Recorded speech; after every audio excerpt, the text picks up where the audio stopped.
Fari l'ânesse, c'est un conte du Sénégal. Il était une fois une jolie femme, si jolie, oh, si jolie, qu'elle ne semblait pas être un être humain. Un roi la vit et dit, cette femme-là, il faut que je l'épouse. Il partit la trouver, s'occupa de tout, et il l'épousa. Il l'amena dans sa demeure. Or, il se trouvait que cette femme n'était pas un être humain, c'était une ânesse. Chaque jour, au bout d'un certain temps, elle disait qu'elle allait uriner ou encore qu'elle allait se promener. Or, chaque fois, elle se transformait car ses congénères les ânes l'appelaient derrière le village. Elle répéta cela, le répéta jusqu'à ce qu'un jour elle demanda de partir en un lieu plus éloigné, prétextant qu'elle allait voir ses parents. Le roi la laissa partir. Elle allait en réalité voir les ânes de la brousse. Elle partit rejoindre les ânes et se transforma. Elle y resta en train de braire. Un mort la vit. Il la suivit et alla se cacher derrière un arbre jusqu'à ce qu'elle commence à braire.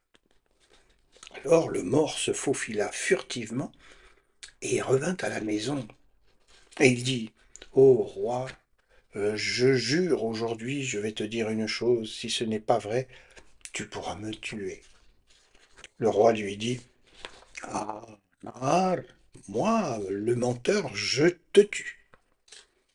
Le mort lui répondit, je jure. Bourre, ce que je dis est vrai, je le jure. Ta femme là, qui est si belle, belle, tu comprends? C'est une ânesse, ce n'est pas une personne. Ah oui, dit le roi. Oui, c'est bien, dit le roi.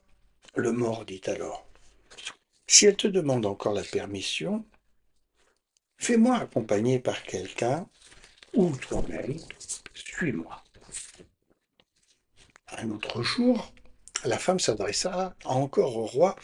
Elle lui demanda la permission de sortir. D'accord, lui dit le roi. Le mort, accompagné d'un soldat, suivit la femme, la suivit jusque dans la brousse. Elle se transforma et rentra parmi les ânes. Ils commencèrent à braire. Aussitôt, les deux hommes s'en retournèrent chez le roi. Le soldat s'exclama. Ô roi, par Dieu, ce que le mort a dit, c'est la vérité. Je jure que c'est vrai. C'est bien, je verrai cela moi-même, répondit le roi. Il en fut ainsi. Lorsque la femme était dans sa demeure, ses semblables, les ânes, chantaient dehors, et dès qu'elle les entendait, elle disait qu'elle voulait sortir. Quand on eut découvert ses manières d'agir, le roi se dit je verrai cela moi-même. Un jour, alors que le roi était assis à côté de sa femme, les ânes au dehors commencèrent à chanter. Fari, dang dang dangani, n'habite-t-elle pas là? Dis, Fari, toi. Fari, la reine des ânes, est allée vivre ailleurs. Elle refuse de revenir.